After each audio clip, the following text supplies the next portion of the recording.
So the work we were specifically doing was, instead of having the patient have to drink a cocktail that would cause fluorescence I know.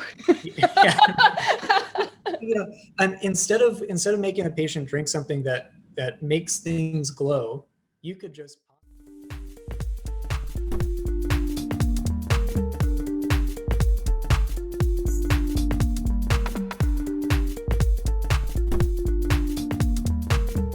So welcome to the second edition of the Odd Engineer podcast, and we have the illustrious, the overeducated Dr. Logan Graves with us today. He is in optical science land, so we have several optical engineers on Odd Engineer, but he's in the imaging side of optics, and that's anything that has to do with creating an image like a camera or a telescope or a viewfinder or anything like that. He's in that world, which is not my world, so I'm going to learn some stuff too. And when he's not doing that on Odd Engineer, when he's not having a personal appointment with you, he co-founded a couple different companies. One of them is Intuitive Optical Design Lab, where he's done optical engineering work and actually worked with my company, Spirestarter, before. And he's working on another company right now that is PM software for optical projects, and you can find that at eleoptics.com. And on eleoptics.com, there's also an optical engineering, optical science podcast. It's specially focused for that. So if you're an optics nerd, totally check that out. I just was, I think, maybe your latest guest on there, and now it's my turn. and the tables have turned now, right? Now you're gonna get it. So Logan, you have so many degrees. You just got your PhD in optics optical sciences from the University of Arizona in 2019. You've been putting that to great use since then, but you also have a bachelor's in bioengineering and biomedical engineering and another bachelor's in laser and optical engineering, also from University of Arizona. So I'd love to just go into your background and learn more about how you got into optics world and a little bit more about the medical stuff that you were working on too. But wherever you want to start, just. Sure. I always like talking about the medical and biomedical applications. That was one of my favorite components. So just to start off with how I got into it, I started at the University of Arizona, and like just about every college student, I had no idea what I wanted to do. Are you from Arizona, by the way? I am from Arizona. We are kindly called desert rats, or at least that's how we refer to ourselves.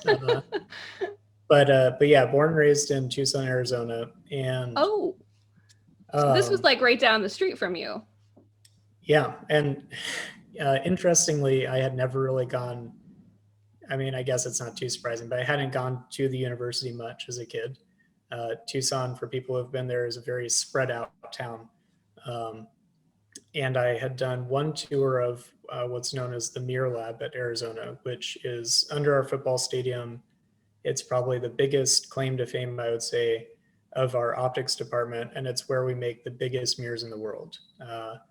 And it is eminently more successful than our football team. That's just a dig that I have to get in. But yeah, so I started at the University of Arizona. I wasn't exactly sure what I wanted to do. I actually had considered going into law pretty seriously, and went down the engineering route. Biomedical engineering really captured my imagination. I read a lot of sci-fi as a kid, and the idea of, cybernetic things or improving humans in some way really was interesting to me. And I was going down that route. I met the dean of the College of Optics, and he point blank said, "You should join optics." And I thought, why? And he explained, optics is everywhere. You can travel a lot if you're into traveling because everywhere in the world needs optics. It's very lucrative. That was also a compelling reason to me at the time. He was giving you the hard sell. Wow. Yeah, he really, well, he made it easy because he was hitting all the points that I thought were exciting. So after I heard that, I said, okay, why not? And uh, that was how I got into optics, basically. So deep rooted passion, cool. Yeah, yeah. I mean, jokes aside, I guess it did kind of line up. The one pet project, so to speak, that's always really, really interested me is how could you build, um, like better diagnostic tools for medicine. And when I was a freshman, I started on this research and continued with it for a few years. But I was in a research lab called the Tissue and Spectroscopy Lab. I don't exactly Really? know the full name of it now, but I worked with Dr. Utzinger and Dr. Bhaskar Banerjee, and Timothy Rankowski was a grad student that I was under, and we were looking at how do you identify colon cancer earlier to prevent colon cancer death. The earlier you Yeah. catch it, the better. And without getting into too many of the unpleasant details, it's surprisingly hard to image colon cancer, Mm. uh, and you can do a lot with creative design. And that was kind of the first time that I was like, optics could be pretty cool. Creative So, design? What do you mean creative? Like just the engineering design? um, with the wavelengths of light, for example. So the work we were specifically doing was instead of having the patient have to drink, a cocktail that would cause fluorescence due Oh, to, I know. yeah, and instead of making the patient drink something that makes things glow, you could just possibly use a combination of for of light wavelengths, and things would not things, but lesions and cancerous tissue would glow anyways. It's Mm. fantastic, right? The patient doesn't have to drink anything, and there you go. You have your better imaging for the doctor. So it's not this mysterious like, I think that's something. It might Mm-hmm. not be.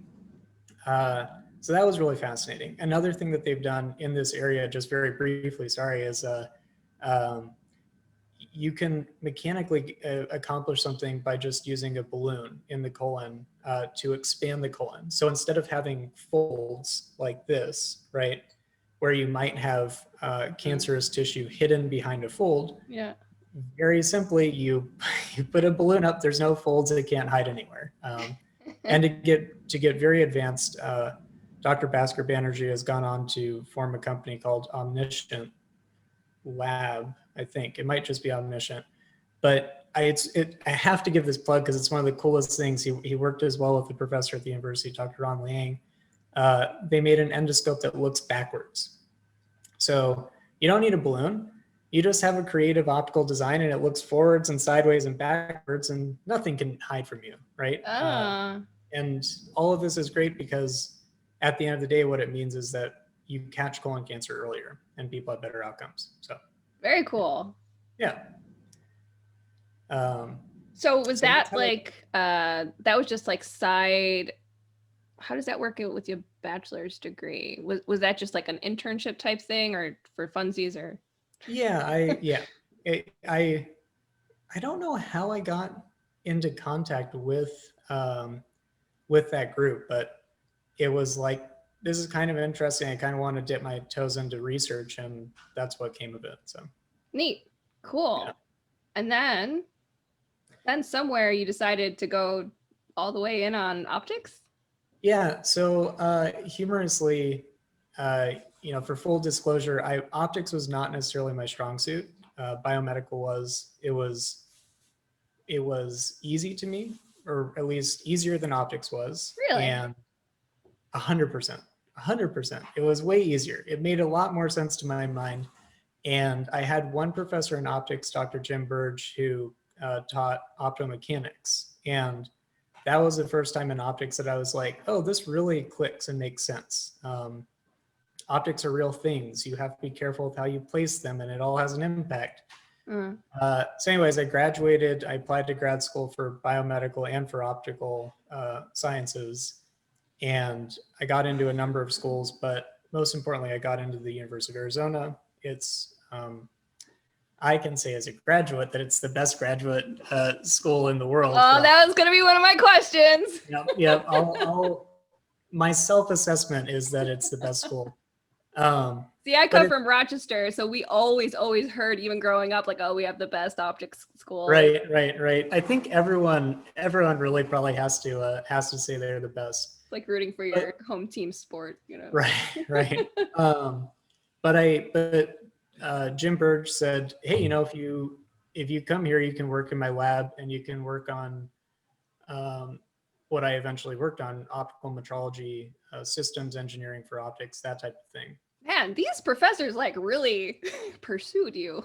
Yeah, it must have just been my good jokes. It certainly wasn't my optical knowledge. So. Could be that. But I made the decision, which a lot of people seem surprised by, which was like, well, I'm way worse at optics, so it seems like the amount that I could gain would be higher if I went into optics than if I pursued biomedical. Interesting. And that was a painful number of years, picking up that slack and gaining that knowledge. But overall, it worked out really fantastic. So wow, that's amazing. Huh. You like challenges. You like it when people challenge you. You like you like challenging work. That's interesting. Yeah, absolutely. It's I think it's what makes things fun and exciting.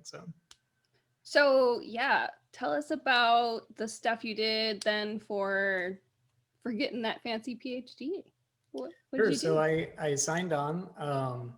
Jim Burge at the time was affiliated with what's known as the Large Optics and Fabrication Group, and they were tied in with the people in the basement of the optics building making big mirrors for telescopes as well. So not quite as large as the quote unquote mirror lab, but nonetheless pretty large. Specifically, they're working on the Daniel K. Inouye Solar Telescope, and this is a 4.2 meter diameter telescope. I almost blanked. That'd be really bad because and this telescope's the primary mirror specifically is just mind-blowing. It's made, first of all, it's made out of zero-dur, which is a crystalline substrate that just doesn't expand when it heats up. Zero-dur? What is it? Zero-dur. They even got the branding name locked down. It expands, but it doesn't expand much. And why that's relevant is that the Daniel K. Inouye Solar Telescope, DKIST for short, is a giant microscope to look at the sun. And as you might imagine, if you've ever been a kid and taken a magnifying glass with the sun, it heats up a lot. You collect a lot of heat, and for a microscope, you can't have things heating up and moving around and changing your image. That'd be terrible. Yeah. Especially when you've spent millions and millions and millions of dollars on it, right? So they chose zero-dur because it doesn't heat up, and they went to the University of Arizona, and they have a track record of being excellent at making these big, hard to make optics. The telescope mirror specifically, instead of being the standard, what you think of, oh, it's a spherical mirror, it's just shaped like this, it was an off-axis asphere. So it's, the side of a mirror, and it's a parabolic shape, so it's not even spherical. And that gets into what we call quote unquote free forms, but the easier way to think of it is this is shaped really weird. And that means it's really hard to make, so also most like optical software and procedures are geared towards the perfect shapes and not free forms. 100%, because think about it. If you're making a sphere, get the opposite shape, put it down, and just spin on it, right? And that's how you make a sphere. That's how you make a concave sphere. If you're trying to do something off axis, you have to do very custom patterns for how you're going to polish it, how you're going to grind it down, etc. And again, you'll hear me say this over and over. This was a multi-million-dollar project, so don't screw it up and get it right. At the end of the day, sorry, I'm getting away from your original question. I signed on to Jim Burge's lab, and Jim Burge specifically, he and his lab and his grad students were working on something called deflectometry. which was a metrology method, just a method to test what is the shape and surface quality of mirrors. And that was what his lab was doing. That was what the research that I got involved with was doing was, okay, we have this DKIS mirror downstairs, let's go test it.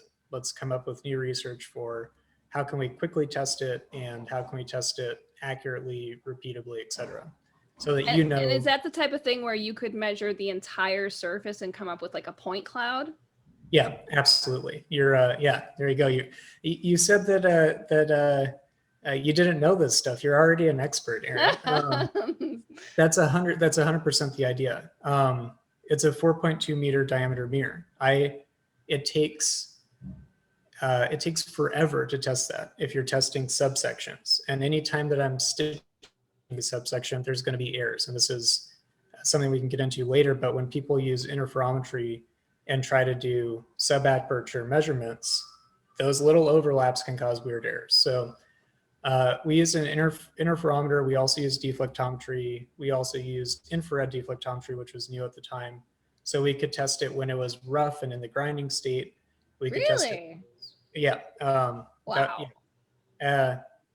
We could test it when it was super polished. And so what is the rough grinding state? Like how rough is that? It's still probably. Oh man, nominally we took it from about 50 microns RMS or root mean square down to about 1 micron RMS. And those numbers probably don't mean anything to anyone that, doesn't frequently grind mirrors down, but roughly what it means is that you take it from something that looks totally flat and not reflective at all. So think about like that matte paint that you've seen, or you'll see the custom cars go by with matte paint jobs, right? It looks like that. It's a piece of glass or it's a piece of crystal that looks like like not reflective, period. And you polish it down to the stage where you say like, yeah, I can see a reflection. I got something. That's the grinding phase. It can extend beyond that in other cases, but nominally that's the grinding phase. And wow. That's amazing that you could measure it when it's that rough. Yeah, 100%. This was the infrared testing was a big part of my graduate work, and it was exciting because you enormously cut down on the fabrication time. When I'm in the grinding process, I can go like 1,000 orders of magnitude faster in terms of removing material, getting to the shape I want as when I'm polishing, right? Because I'm just taking it away. I'm using this thick grit. I'm going down really quick. If I know what I'm doing, this is fantastic because I can say like, perfect, cut away, chop away, whatever, and bam, you have what you want. If I'm polishing, it's like when you're making a statue. Instead of using your hammer and chisel and you're really just knocking things away, you're now like, okay, I'm using this tiny tool to get just the right shape, which is great, but it's really slow. So if you can test accurately in the infrared for a rough surface, if you have that, you can really shave off time and therefore costs. So were you actually involved in the grinding process too? No, only in the sense that I was assisting for the DKIS project, only in the sense that I was assisting a graduate student with the infrared deflectometry system. Wow. I also annoyed the dedicated fabricators and specialists by sitting and pestering them with questions and helping them with the laser tracker setup and whatnot. But no, I certainly was not involved with grinding. I only was an annoying spectator. Let's phrase it like that. That would have been fun though. Okay. It was phenomenal. I told everyone I knew that it was the closest to feeling like I was in a James Bond film, because you're like, you're like around these really competent people. You have to go up into a test tower, and yeah, it was cool. It was a lot of fun. What are they actually doing to grind it down? You put on, it depends. It's a great question. At the time, you would put on like a thicker grit slurry, and you use a tool that spins and presses and is on a robotic arm. So wow. The best way to describe it is if you've ever seen someone with one of those tools to buff out a car, it's just that on a robotic arm, and the mirror itself is rotating. and you position the robotic arm, adjust the pressure, and adjust the spin speed, and adjust the grit slurry. That's Yeah. really hard to control with slurry polishing. Wow. Oh, And yeah. a crazy surface too on top of that. That's amazing. And that's why you need metrology, right? It is really hard to control. So you need to be able to do your grinding run, your polishing run, and check like, did we get it right? Because you might not, right? Yeah. You might need to polish some other spot more or less in the next run. So yeah. Wow. So interferometry, that was for the rough stage, and is that right? And then it's like a different technique for the So polish. we used deflectometry for the rough stage in this one. Oh, Infrared deflectometry specifically, from 50 microns to 1 micron. And then we simultaneously used visible deflectometry and a separate interferometer. So you have two corroborating sources of evidence. and can you explain the difference between deflectometry and interferometry for this application? 100%. This was That's the $1 million question. This is a significant portion of my dissertation, and I unfortunately don't have my Keanu Reeves slides to back me up. That was a big theme in my dissertation. The simplest way to understand it is interferometry is the gold standard. If you need to test something absolutely to the limit of what we can test, go with interferometry. It is also expensive, and it is what's known as a null test method. So what that means is that you are saying, I'm testing how far away the shape is from my gold standard. If I want a sphere, I can get a really perfectly made sphere and say, okay, perfect. There's a little bump right here. That's where my error is. If I am testing an off-axis A-sphere, which was the DKIST, I get an off-axis A-sphere gold standard and test and use that to measure. But that only works if it's a real small there's one other thing fraction away, right, from perfect. Exactly. It's specifically specifically, and this is kind of getting into the weeds, with an interferometer, you're trying to parse what's called the fringe map. And by interpreting the fringe map, you can say, this is how far off it is, and this is how it's that far off. There's a limit, right? If I have, ideally in a null test method, you want to have a null fringe, just one. Realistically, you're always going to have a handful of fringes. There's a limit where if I'm getting right at the edge of my image, if I have 2,000, 5,000 fringes, I can't make it out, right? I don't know what it's doing. The computer can't parse it. So you're absolutely right. If I'm trying to test, something totally crazy, freeform shape, and I only have a flat as my comparison, too bad. It's outside of my testing range. And the one other thing that I want to say with respect to that is a lot of these shapes that the DKIST is, again, quote unquote, freeform and off-axis parabola, a lot of these things that I've seen people designing are getting into weirder shapes, freeform shapes, AR, VR glasses, totally wild things. Even your eyeglasses, totally wild shapes. You can't make a physical gold standard, so we use what's called a computer-generated hologram. And it's just what it sounds like. When you were a kid and you had your Pokemon hologram card and you could see, oh, here's my Pokemon, and this is what it looks like. All we're doing is, here's your hologram of your perfect freeform shape. And we can print these CGHs perfectly. Sure, it costs a couple tens of thousands of dollars, but we can print them perfectly. And that's your gold standard. Is that different than just a CAD model of the perfect shape? It's the CAD model turned into a reference for your interferometer. Okay. Is what it is. And it's important because it's that model. So if I'm at 50 microns RMS away from my shape, even if it's reflective, it's too far off of my perfect shape, right? So some areas won't be testable. This is where deflectometry comes in. So interferometry, gold standard, it is null. You have to have the right reference, and it's expensive. deflectometry is kind of a slapdash method. You set up a screen or a display, and you set up a camera. You put a pattern on this, it reflects off of or deflects off of your optic, and it gets distorted in some way. And that distorted light's captured by your camera, and you say, what must the optic be shaped like to cause that distortion?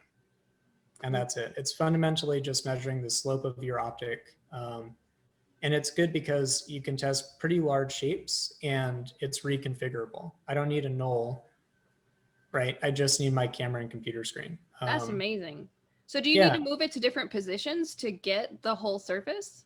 No, for a concave optic, you test it near the center of curvature. So you don't need, your point of light is hitting your optic and going back and coming to focus at your camera. So you only need a small test area. In this case, we needed, a screen about this big, I'd say, but for a 4.2 meter optic. If it's convex, we also came up with a method for creating a virtual enclosure. So you just use one screen, spin your optic under test, and you can test the whole thing as well. So. Wow. So you take one image? It's in for the convex. It was multiple images. Oh, okay. And again, to get into the weeds, deflectometry, you can do what's called phase shifting deflectometry. So your image that you're showing is sinusoidal fringes, and you just phase shift them and take a picture for every phase shift, concave or convex. So cool. Okay. Yeah. So that makes sense. You needed two different types of measurement for two different stages of production, sounds like. Yep. And you need two different types of measurements. And again, multi-million-dollar project, you want, in the final verification, we used interferometry, we used deflectometry, and these two better agree. Because if they don't agree, you have a problem. There's a lot of money on the line. At the end of the day, the mirror turned into what's called a super smooth surface. So it had roughly 19 nanometers of surface roughness across the entirety of it. I didn't know that was a category of optics, super smooth. That's cool. It was the first quote unquote super smooth surface, yeah. And I'm totally going to forget the analogy at the time, but my advisor had one, and I think he said that basically if you went from one edge of the US to the other, the height difference from the lowest point in the US to the tallest mountain would be about a hair. That's like the equivalent air from the perfect shape. Wow. That's wild. Yeah. And so for this project, we used small area deflectometry to measure the surface roughness. We also used a separate interferometer to measure surface roughness. So we threw a lot at it because it was really important to get the shape right. I've worked on other projects, like you've said, where you test it with a ruler, because it doesn't matter. Like, the key thing about metrology is, what do you need to know and how well do you need to know it? And this is one of the biggest mistakes I see people make is, I'm spending a ton of money making something. I won't worry about how I'm going to test it till it's done, and it doesn't work. And that's pretty bad, because then it's really hard to know what you have to test and how you're going to test it. Absolutely. It's important when you test something, because if you build everything, put it together, and then have to test something internally, you have a big headache on your hands. Yeah. This goes to a bigger question not a bigger question. The fundamental idea of metrology at the lowest level is, did I build the right thing? That means, is it aligned correctly? Are the optical components shaped correctly? Are my filters correct, etc., to get the performance that I want? And that's it. Metrology is just testing every step along the way of, like, is it right? So that before you build the whole thing and send it out, yes, it's working right. And if it's not, I caught it and knew what to correct, instead of kind of blindly blundering around. What that means for a customer, someone that might come on to Odd Engineer, or even just anyone, whoever has to deal with building optics from design through fabrication, is think about metrology before you build anything, before you assemble anything like that. It's metrology, I guess, arguably sounds like a very unknown term. Most people haven't heard it or used it. Certainly, like you're saying, much less deflectometry. All you have to think about though is, what do I need my thing to do? How am I going to test it? And you don't even need to be an expert, right? I mean, if you're saying, how am I going to test it? I need to know that the alignment's going to be right. That's very different from saying, how am I going to test it? I need to know the surface quality or shape of an optic is right. If you can get to that level, then you can go to experts if you need to. If you need to say, I need to test alignment and surface quality, then I'll give myself a plug. Go on Odd Engineer. You can speak with me. And legitimately, I can probably tell you in under an hour, like, oh, this is what you need to test. Try interferometry, or don't try interferometry. It'll be way too expensive. Try deflectometry. Or you don't care if you touch it, just use a profilometer and touch it. Like physical contact. If it's not reflective, if you 3D printed something or have a physical component and you still need to know the shape, try something like fringe projection or structured light.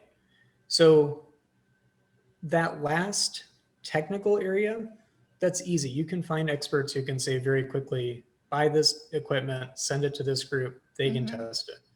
But you need to have the forethought at the very least of saying, what am I actually worried about in terms of performance? And loosely, how could I test that is really important to think about before anything else. Yes.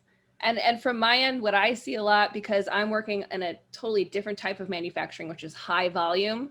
So you can't just look at one thing and like polish it until it's perfect. You have to make a million of them with the same repeated process. What people don't do there is they just expect that the design is going to look exactly like the thing that came out of the mold. And first of all, from injection molded part to injection molded part, there's going to be differences, and from the mold that they create, that's going to be different than the surface that you design or whatever the process is. So probably I would just interject that another thing is just to be aware of all the places where screw ups can happen. I think that's absolutely. overlooked a lot. The other thing that I'll say is, if your optical designer didn't give you a good set of tolerances and explain what it means, then you should just be skeptical and don't order the parts until you get that. Because like you said, if you're getting multiple mass produced components, they're all going to be a little bit different. And you need to be able to test, is it in the right position or shape? And I need to know that within the bounds of the tolerance, it'll still work as I expect. So yeah, tolerances are huge. Yeah. If you don't know what a tolerance is, also book an appointment with Dr. Graves. Yeah. Cool. So that's so they gave you your PhD then, and that was, do you want to just say briefly what the topic was? It was all on deflectometry. It started with, how can we use deflectometry for testing something when we don't know the model of what it is shaped like? And it went on to, how can we use deflectometry for testing something convex or freeforms? And then it ended with a new infrared deflectometry system. That just seems like too much. Asking too much. It's kind of astonishing how slow you are at the beginning and how fast you get by the end. I think it's the 80-20 rule, right? Like 80% of the work was done probably in the last 20% of the time. So, but yeah, that's why I got my dissertation in deflectometry. I shared the dissertation video with you, and I told you earlier, I am very proud of it because my emphasis was to make it really approachable. And quote unquote fun as much as a dissertation can be. So I heavily incorporated the Matrix and Keanu Reeves in because Yes. that was the only way I knew how to make it understandable. But the one big thing I'll say about it is, and an interesting part of metrology is, how do I know what is true, which is, I guess, where the optical metrology coincides with philosophy. If I tell you that something's shaped this way and that I can test it, and Peter DeGroot from Zygo had a fantastic talk about this one time. Zygo being one of the biggest interferometer producing companies. He was like, yeah, if somebody tells you that they just tested the accuracy and it's sub angstrom level, laugh them out of the room, because it means nothing, right? How can I verify like, oh yeah, it actually is accurate to that amount? So a big part of the dissertation is using coordinate measuring machines to verify the deflectometry measurement, using interferometry to verify it, using all sorts of other alignment tools to verify it. So you get a lot of experience and practice with other tools. Laser trackers for positioning, again, CMMs for positioning, things like that. So Cool. So then you get your PhD, and then you're like, I know, I'll just start a company. What was the thought process there? I graduated a few days after my lab mate, Isaac Trumper, and Isaac and I both were really passionate about the idea of writing software and maybe expanding access to optics for people who aren't necessarily optics experts. So that spun into the idea of starting ELE Optics, which we're trying to make a project management tool right now for optical systems, so that experienced optical engineers can jump on and say, great, I can track my files, version control them, sort them, filter them, etc. But also your mechanical engineer can jump on and see how it's performing, or your customer can jump on and see how it's performing. Really trying to expand access and make everyone who's a stakeholder a part of the process, instead of make it very blocked out, I guess we could say, by how high the knowledge requirements are. So Isaac said, hey, we should totally do this. And then we realized that we have to make money somehow. Don't.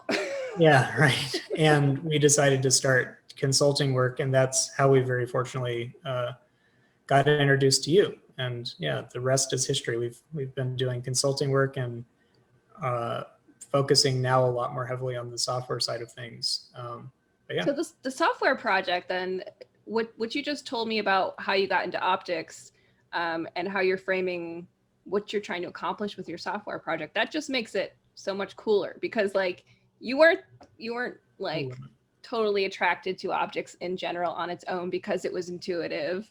It was because it wasn't. And so you already come from that, you understand that perspective. And I think that's really important in communication. Like a lot of times you'll see gurus and scientists, and they're like so smart, but they can't teach for anything because like they forget what it's like to be at that stumbling block of understanding, because it's been 30 years for them since they were there. So that's really cool knowing that about your background.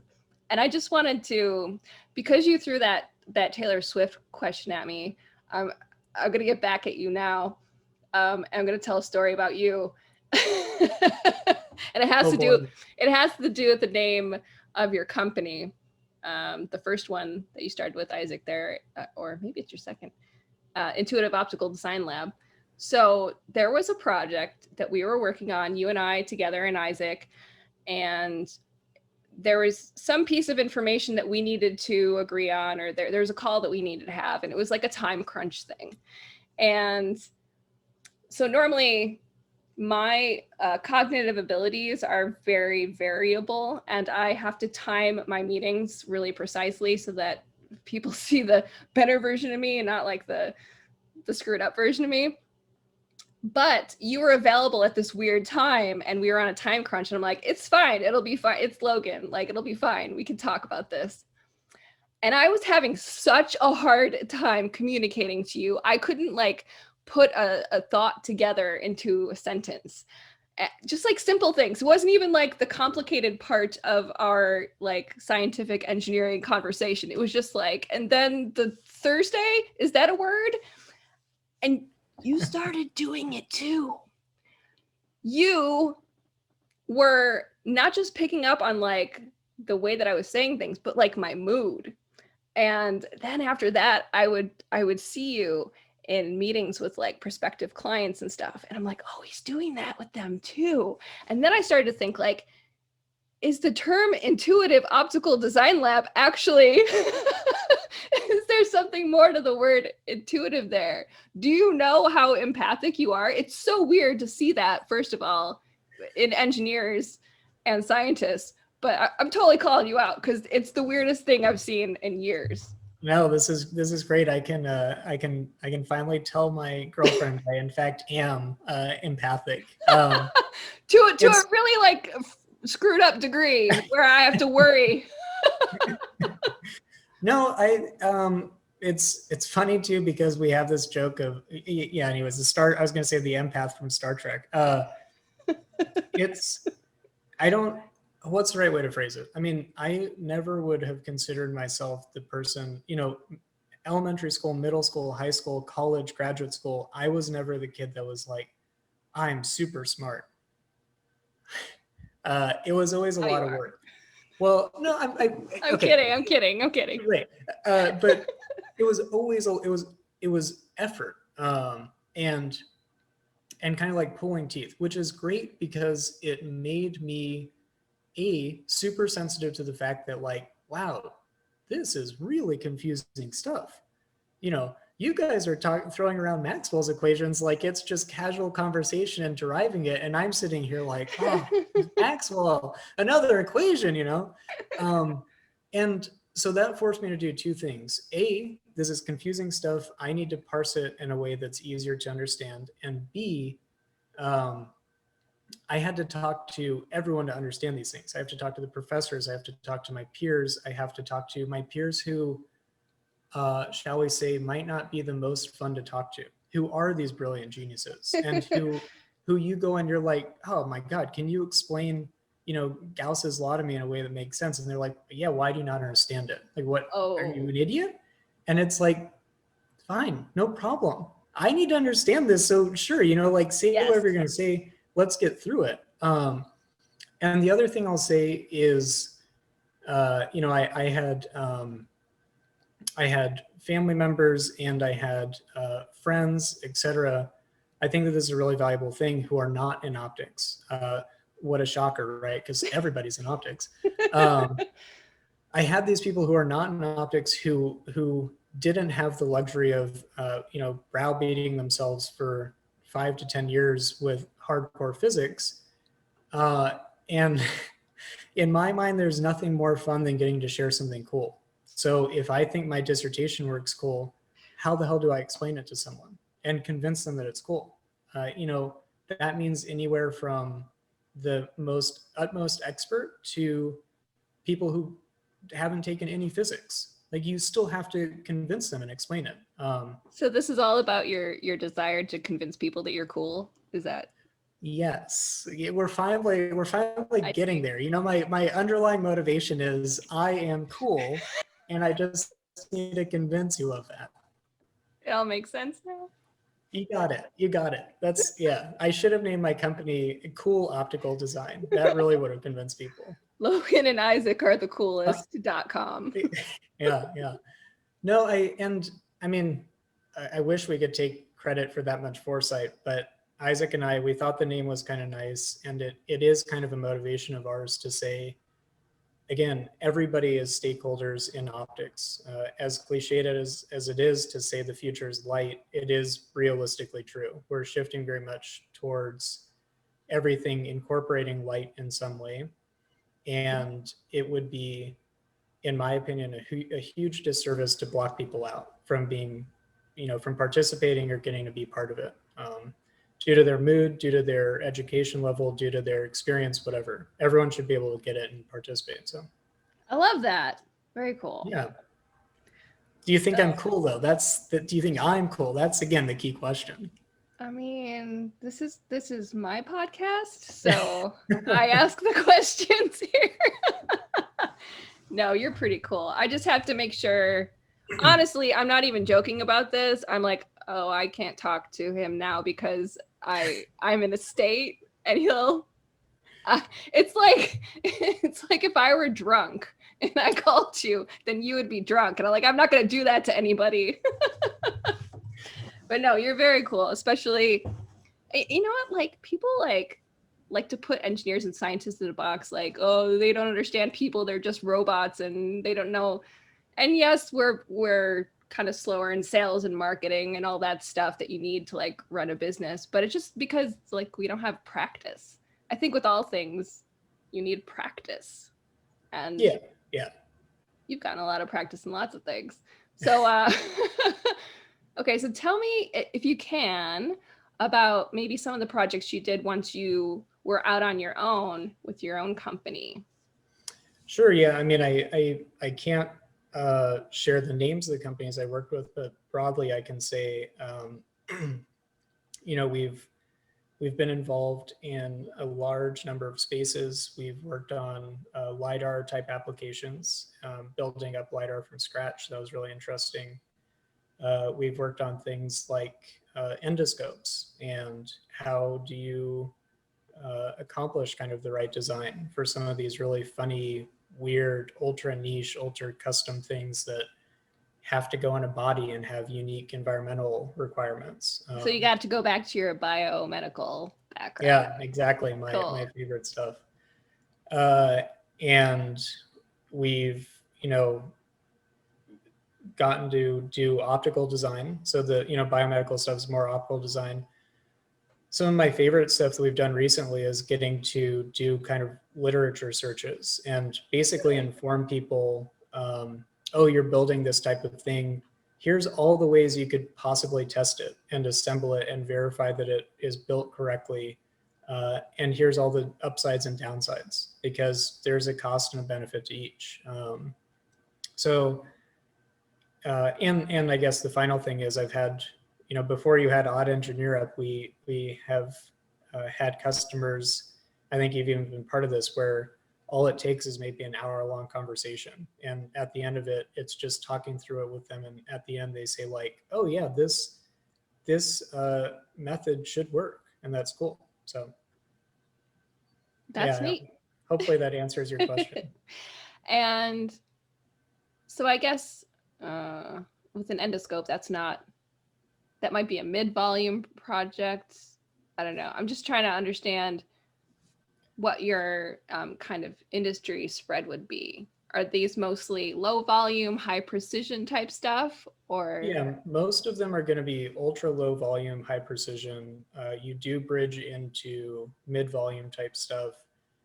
And we have also worked with people, however, I will say, and this is more the minority of the cases, but we've worked with people who have extremely high volume, rapid testing requirements. And that comes into it, right? If you have a fabrication line and you're pumping through, thousands of whatever every minute, how do you know which ones to throw away and which ones to keep? Did that factor into like machine vision at all, or still? Yeah, absolutely. Machine vision is an approach that you can use. You can use strict imaging and blur and kind of positioning. You can use deflectometry, all sorts of stuff. So, yeah. That's cool. So, I mean, I think you already mentioned it, but then since you have experience with all those different types of measurement, then you'd be a great person to run a first check with if that issue comes up, if you need to measure something on an assembly line or just a one-off thing. You can probably point someone down the best type of measurement for their application. Yeah, and at the very least, one thing that I've found is people, it's really hard to know the best way to do something. Let's say from measurement, from metrology, it's really hard to know the best way to do the metrology without being the expert in what you're trying to fabricate. At the same time, it's really hard to know the right questions and parameters to ask if you're just the expert in what you're fabricating. Right. So typically what I found works best is to say, here's what you're working on, here's what you said are the relevant parameters, here's 4 or 5 different ways to test it and how it would look testing it with each way and what the upsides and downsides might be. And that seems to be really valuable because people then get to say, oh, I didn't tell him about this thing, but from what he told me, I bet this approach would work best. That's great. Whereas if you, yeah, so. Very cool, yeah. So do you want to discuss at all what you're doing for your optical software PM? Sure, yeah, I'm happy to. It's,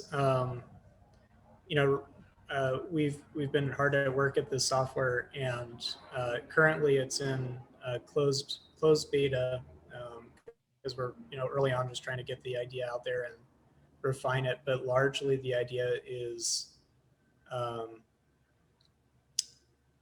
having a tool to organize version control and kind of share your optical designs with the relevant people so that you yourself can stay organized without falling back to some of the pitfalls that optical designers have in this space. So it's really just a project management tool right now for optical design, but that's about all I can say about it right now, but we definitely hope to have more to share in the near future. I think, correct me if I'm wrong, but it sounds like communication is just a big kind of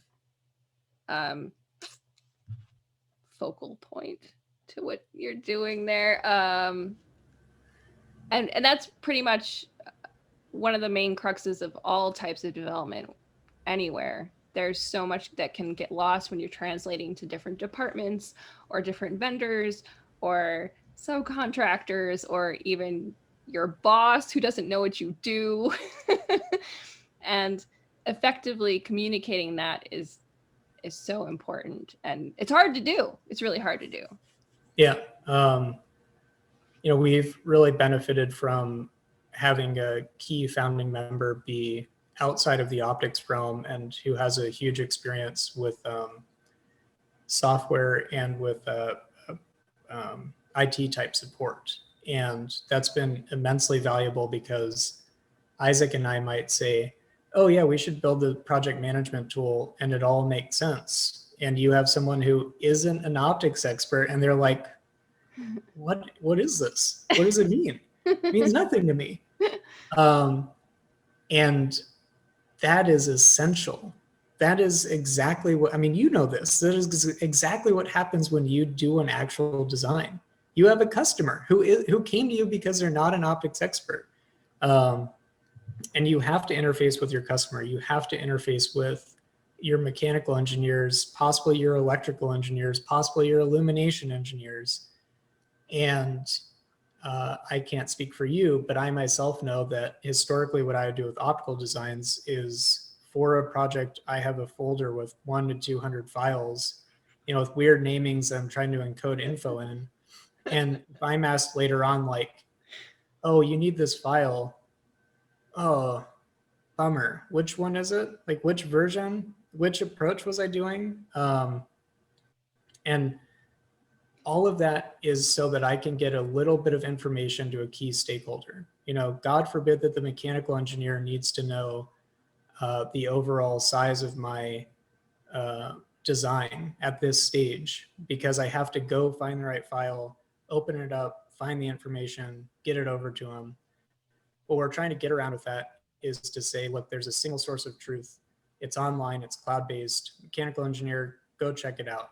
And it'll tell you that info right away. You don't have to be an optics expert. You don't have to dig through files. So yeah, that's a huge time suck. And I do the same thing. And I will push the limits to that file name, how many characters I can fit in there. Yeah. It'll be a small essay. So also on eleoptics.com, you're like, if that wasn't enough, you have even more stuff on there. You want to talk about that?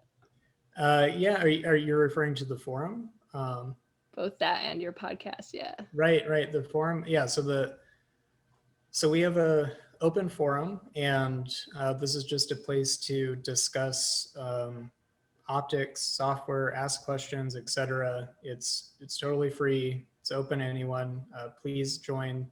Aaron's asked some fantastic questions and provided fantastic answers, and we have truly some like world class experts on there that randomly pop in and say like, "Oh, this is actually what you need," which is cool. Yeah. As well on that forum, though, like you're suggesting, I'm hosting my podcast, The Spotlight Report. I started that in graduate school, and I just interview people like you or other people in science or engineering or optics and try to learn about their background and how they got there.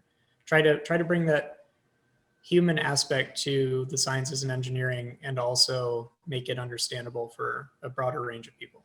So you would expand it beyond just the optics nerds? 100%. I didn't know that. I thought it was just I'm for optics. No. I'm still working very hard on getting people in. I've interviewed people who are in nuclear physics, interviewed people in Cool. medical doctors. Actually, was a really cool one.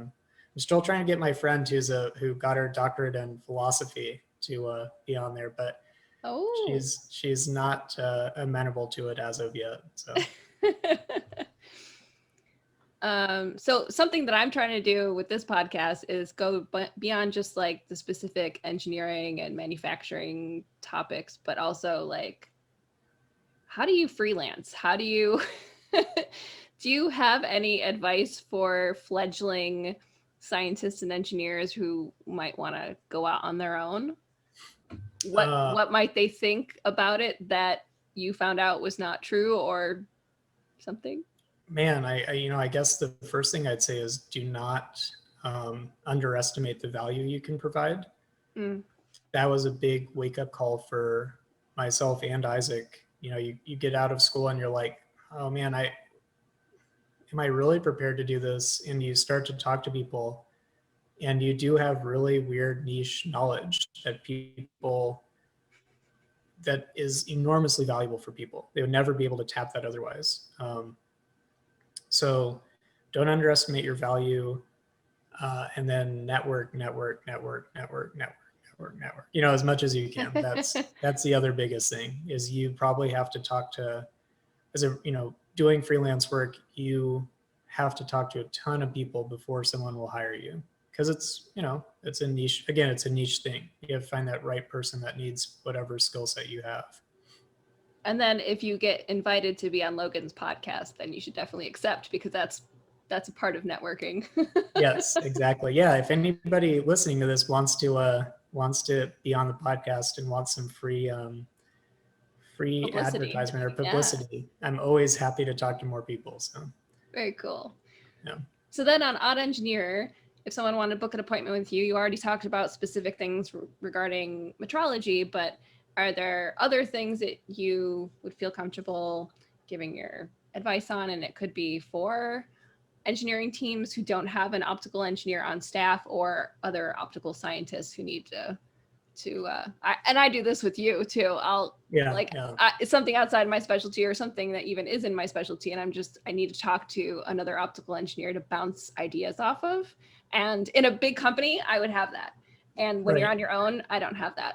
So I have a lot of experience in that final push for a product. So if you need to verify it's assembled correctly, that it is shaped correctly, that it's performing correctly, that broadly is what falls under my quote unquote metrology umbrella. So any questions like that, if you're working on design and worried about how you're going to translate it from a computer design to a real world product, I'm happy to talk about that, and I think I can provide pretty good value. I have some experience, but I would by no means call myself, an expert in optical design, especially some of the more peculiar designs. That being said, if you have a quick question, or if you have some concerns about like, does this shape make any sense? I can help with that. And I would also say, I can definitely help with exploring and rapidly summarizing design spaces and design approaches. That's something I helped someone with. They were trying to consider different approaches for how they might get a near eye display working. Mm. I'm not the person to do the design for you, but what I did help them with was here's all the ways that you could go about it and what you might want to consider. And once you choose it, then you can go to an expert and have them do the design if you need it. So yeah, I think that about covers it. And if anyone happens to have a very specific deflectometry requirement, which has happened, or an interferometry requirement, or using a CMM, or anything like that, I have a lot of experience with these metrology tools specifically, and especially younger engineers. I was very fortunate and got to help teach a course at the university for our Principles of Optics workshop on how do you set up and use these metrology tools. And if you haven't had experience with it, they're usually pretty weird and unclear how you use them. Just like I can most help with that as well. scientific tools. Yeah, exactly. Right. What does this knob do? So Very cool.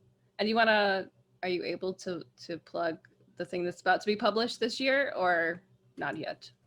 sure. I don't know how much I can say about it, but I'm a co-author on a book coming out later this year, and we wrote up a chapter just covering metrology techniques and advancements since 2000. And I'm very excited about the book. We took a different approach to writing it and trying to cover the pros and cons and key uses of each metrology approach. But when it comes out, where hopefully will I can see. What's that? Where will you link to it or put it so that we can? That's a fantastic question. Decide right now. Sure. Yeah, I'll link to it for sure in my LinkedIn. Okay, cool. It'll be posted for sure in the forum, and I'll probably do an interview with one of my co-authors on the Spotlight Report to highlight it. But the real idea is what's new and exciting in the cutting edge in optics for a ton of different subdisciplines, but metrology included.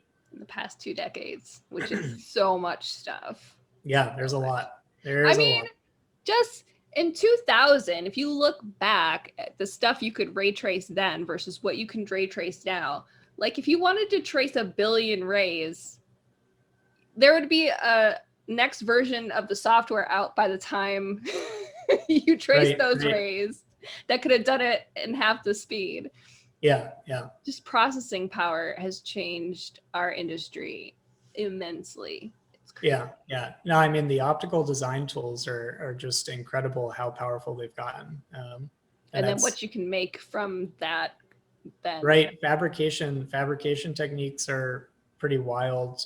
Interestingly, metrology actually ends up being one of the key bottlenecks right now. Really? There's a lot of, you can make a lot of wild things, but you also have to ask yourself, how do I know I made the right thing? And a lot of these wild shapes are like, you can't test them. So you can say you made them, but we don't, who cares? Like until you can verify it, it doesn't really mean much.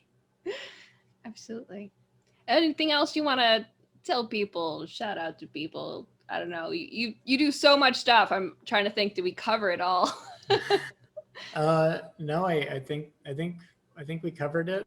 And yeah, it's been a pleasure talking with you. And if anybody has any questions about metrology, testing, assembly, and how you should be prepared for getting a design to a real world product, I'm happy to talk about it on Engineer. So awesome. Thank you so much, Logan. Cool. Thanks.